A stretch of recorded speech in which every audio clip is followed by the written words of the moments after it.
Eve had no idea that laying down with her husband meant that she could become pregnant. It's time for sick and twisted Bible stories for children, told from an adult perspective from somebody who's left a high control religion, now deconstructing after 40 years, and this is a cult favorite, my book of Bible stories, and we're on chapter 5, A Hard Life Begins. Outside the Garden of Eden, Adam and Eve had many troubles. They had to work hard for their food. Instead of beautiful fruit trees, they saw lots of thorns and thistles grow around them. This is what happened when Adam and Eve disobeyed God and stopped being his friends. Adam and Eve disobeyed God and stopped being his friends. And my question is, if we took that type of behavior and implemented it into our lives, never forgiving or never being able to be forgiven for a mistake, what kind of precedent would that set? Are we unworthy of friendship, love, compassion, forgiveness? Not only that, it points more to the contrast of the first creation story, where God fertilized the entire world and everything was bearing fruit. In the second creation story, only Eden is perfect and everything bears fruit where you don't have to labor for it. But outside of the garden, everything is thorns and thistles, and they will have to labor to survive. There is a big contrast there. But worse than that, Adam and Eve started to die. Remember, God warned them that they would die if they ate from the fruit of a certain tree. Well, the very day that they ate, they began to die. How a foolish sweet, they funny were to soul not with a listen heart to of God. gold.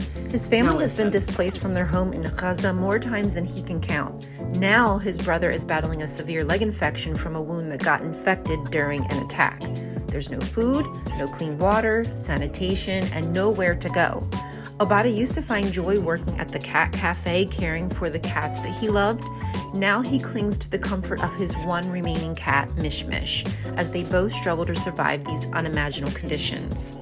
Share his story and gift if you're able.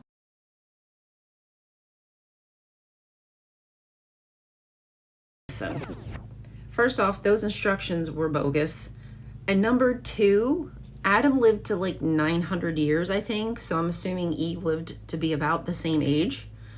So yeah, you could say, oh, they began to die slowly, but living 900 years, in my opinion, I don't even know that I'd want to live that long. I wouldn't want to live forever. Not in this hellscape. Oh, hell no. 900 years is pretty immortal if you ask me. They are continuing to push this narrative that if you do exactly as Jehovah says, that you will be able to live forever on a paradise earth. But the question you have to ask yourself is who are creating these rules, who is in control, and if it's an organization, have you done your research about this organization? Because they are the ones who are interpreting the scriptures, and everyone's interpretation is different. How do you know for certain you were born into the right religion? Research the people at the top. What kind of systems and guidelines do they have in place? Do they have an SOP? Is it a standard that you would want to live up to? The children of Adam and Eve were all born after God put their parents out of the Garden of Eden. This means that the children would also have to grow old and die. So children will have to suffer the iniquities of the father, which is antithetical to Ezekiel, where it says, the son shall not suffer for the iniquity of the father, nor the father suffer for the iniquity of the son. If only Adam and Eve had obeyed Jehovah, life would have been happy for them and their children. They could have all lived forever in happiness on earth.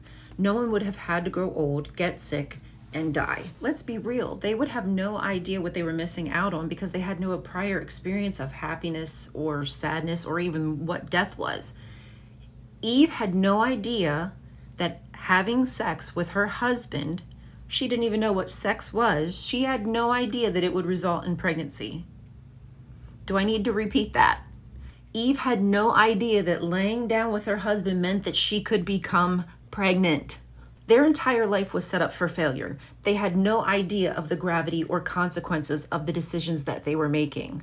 The authoritarians continue to dangle this carrot that is always just out of reach. And if you make one mistake, all is lost. God wants people to live forever in happiness, and he promises that someday they will. Not only will the whole earth be beautiful, but all the people will be healthy, and everyone on earth will be a good friend, and everyone else with God.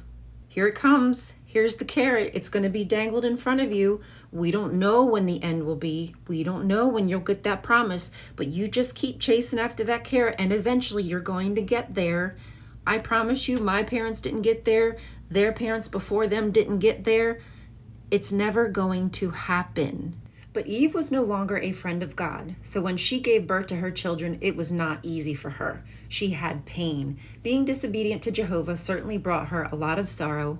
Don't you agree? How would childbirth not be painful?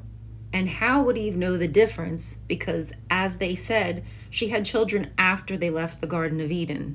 She had no prior knowledge of what childbirth was or what would be coming out of her. You know what? Adam and Eve had many sons and daughters. When their first son was born, they named him Cain. They named their second son Abel. What happened to them? Do you know? We're going to find out.